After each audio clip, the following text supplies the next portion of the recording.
Bonsoir. Aujourd'hui je partage avec vous le shopping un peu éthique que j'ai fait ces derniers mois dans des enseignes assez classiques type Topshop, Urban Outfitters ou Citadium. Et oui, ça vous en bouche un coin, moi aussi.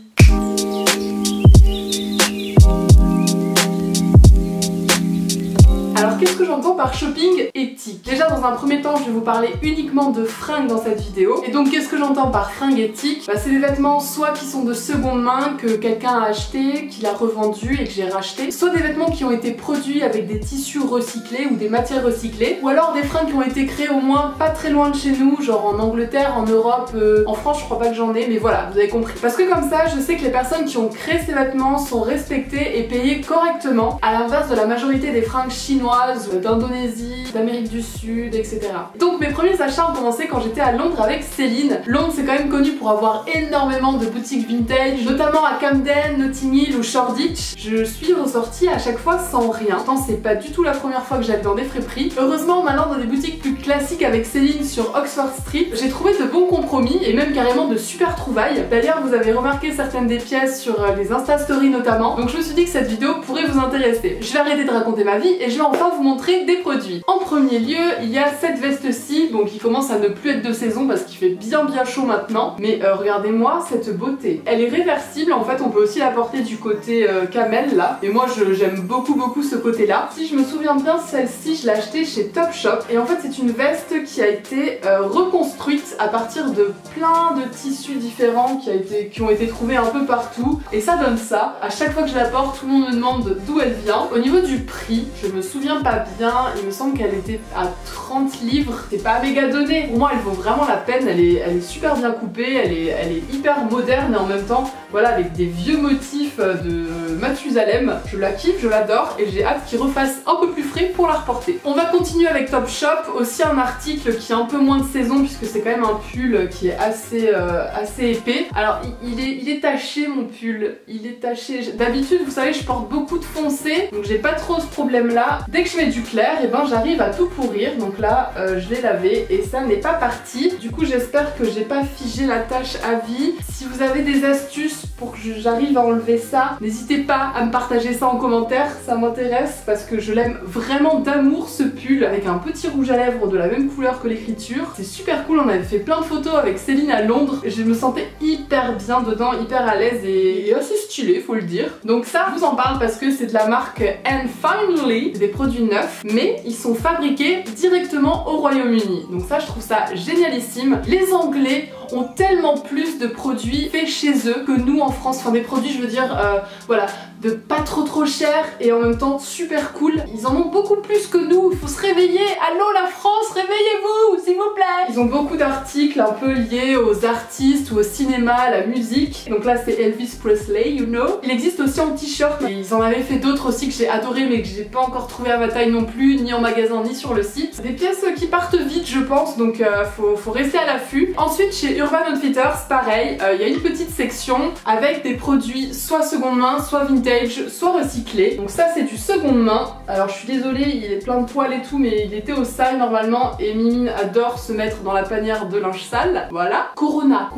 Alors quand tu portes ça évidemment tout de suite, tu lui es affiché. Mais je les trouve cool, le design est cool. J'en ai un deuxième, pareil, Corona, que j'ai fait enlever par le vendeur sur le mannequin. Il a galéré le pauvre, on a bien rigolé avec Céline, mais j'arrive pas à mettre la main dessus. Je crois qu'il est dans la machine qui est en train de tourner dans la cuisine. Du coup je vais vous le mettre là en vidéo juste maintenant pour que vous voyez à quoi il ressemble. C'est mon préféré des deux. Au niveau du prix, je crois que c'était 25 livres. Alors oui c'est un peu plus cher que les t-shirts qu'on peut trouver habituellement, mais voilà, c'est des pièces qui ont été sélectionnées, qui ont été recyclées, relavées, remis en rayon quoi. Normalement de la fripe c'est beaucoup moins cher que ça, mais voilà, il faut fouiller, il faut y aller souvent pour trouver des pièces, etc. Là elles sont sélectionnées, c'est pour ça qu'elles coûtent beaucoup plus cher que les fripes normales. Et moi je suis prête à mettre le prix pour pas avoir à fouiller 1000 ans, à trouver des pièces qui me plaisent vraiment, sont dans mes valeurs et que j'aime tout simplement, voilà. Ensuite Citadium, pareil, Citadium a une partie vintage dans ses boutiques. J'ai trouvé notamment ce t-shirt, je sais plus si je vous en ai déjà parlé ou pas parce que ça fait un bon moment que je l'ai, celui-là je l'avais acheté quand j'habitais encore à Bordeaux. Ça c'est un t-shirt de MMA je crois, ou de catch, je sais plus quoi. Voilà, moi j'aime trop en fait tous ces t-shirts un peu esprit groupe de rock, de t-shirts à effigie quoi, hein, vous avez compris. Ensuite je vous parle de la marque Noyoko, qui sont des produits neufs. J'ai retrouvé l'étiquette puisque je l'ai acheté il y a tout pas longtemps. La mode est la seconde industrie la plus polluante au monde, c'est pourquoi nous utilisons des matières naturelles, bio ou recyclées, et nous travaillons avec des fabricants locaux. Avec, vous avez une petite étiquette qui en fait est une fleur, c'est donc des graines, on la plante et ça va donner une camomille, je trouve ça trop rigolo. Et donc j'ai regardé l'étiquette de mon t-shirt, il vient du Portugal et il est en 100% coton bio. La petite écriture est en relief, en velours il me semble. J'aime beaucoup ce bleu là, avec juste le petit logo comme ça sur le côté gauche. Je l'ai porté notamment au meet-up de Saint-Orens le week-end dernier. Je fais un coucou à tous ceux qui sont venus me voir. Merci mille fois, c'était vraiment un super moment. Voilà, petite parenthèse fermée. On a ensuite la marque Patagonia qui fabrique ses t-shirts à partir de bouteilles en plastique recyclées et de coton recyclé également. Ce qui sauve 63 gallons d'eau Fairtrade Certified. Par contre, il est fabriqué au Mexique, qui est beaucoup plus loin, on est d'accord, mais dans une usine qui respecte ses employés. J'aime vraiment beaucoup leur logo et les designs de leurs t-shirts, c'est assez simple mais c'est efficace. Ce bleu là aussi, je l'apprécie beaucoup. Donc vous l'avez compris, c'est aussi un produit neuf, mais qui économise énormément d'eau. Responsibility, voilà. Ensuite je voulais vous reparler d'une boutique, je crois, dont je vous ai déjà parlé, qui est à Toulouse. Évidemment je vais avoir oublié le nom, je vais vous le mettre juste là quand je l'aurai retrouvé. Et là par contre c'est vraiment une friperie, mais elle est assez petite, tout est super bien organisé et je pense que c'est des pièces qui sont quand même aussi assez sélectionnées. J'ai notamment trouvé ce t-shirt que vous aimez beaucoup depuis que je l'ai, ça doit faire 1 an et demi je crois. Il vient de Californie, California Academy of Science, qu'on avait failli faire quand on était à San Francisco avec mes parents mais finalement on n'avait pas eu le temps. Mais bon bref, celui-là je vous en ai déjà parlé donc je vais m'arrêter là. Et récemment le but est sorti avec celui-là, une grosse chèvre des familles. Alors ça je pense que c'est plus du seconde main que du vintage, c'est de la marque The Mountain et il fait trop rire. Il est un peu tie and dye aussi, un peu partout comme ça. Il a été teint et imprimé aux USA, 100% coton. Et ça voilà, le but achète aussi beaucoup de vieux t-shirts puisqu'ils ont cette matière 100% coton et un coton assez épais qui tient bien, qu'on retrouve plus forcément de nos jours, ou alors assez cher, et là c'est un peu moins cher. Donc voilà, je voulais vous reparler de cette friperie parce qu'elle est vraiment cool. Les vendeuses ils sont hyper sympas aussi, c'est important. Et je leur fais un coucou d'ailleurs si elles passent par là. Ensuite je voulais absolument vous parler aussi de la boutique de ma colline d'amour que j'aime, numéro 7, et avec son ami des vêtements. Et quand j'ai vu cette chemise sur son site, j'ai craqué puisque vous l'avez vu, j'ai commencé à m'intéresser aux roses, etc.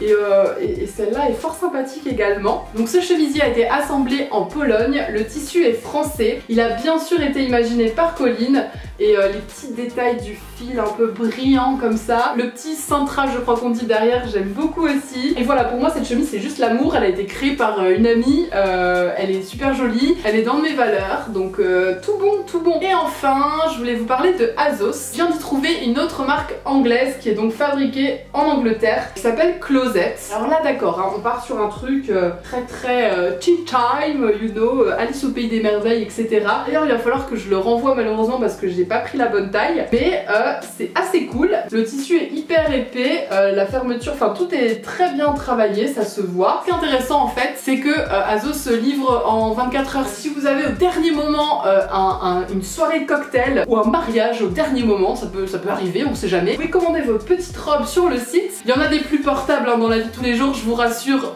également. Par contre là au niveau de la composition du tissu, etc., on sent que c'est quand même pas très naturel tout ça. Ça a été designé et fabriqué à Londres. C'est du 100% polyester, donc ça c'est un peu moins bien, on est d'accord. Mais voilà, c'est un très joli vêtement qui peut être acheté rapidement, qui donc peut sauver complètement une situation catastrophique. Et bien écoutez, je crois bien que j'en ai fini, et heureusement d'ailleurs parce que je commence à plus avoir de salive dans la bouche. Sur ce les enfants, je vous remercie d'avoir regardé cette vidéo jusqu'au bout, j'espère qu'elle vous aura plu. Si vous avez d'autres adresses de boutiques réelles ou de sites en ligne où on peut acheter des fringues éthiques mais assez facilement quand même, n'hésitez pas à mettre tout ça en barre d'infos. En attendant, moi je vous fais plein de gros cœur sur vous et je vous dis à très bientôt pour une prochaine vidéo. Salut!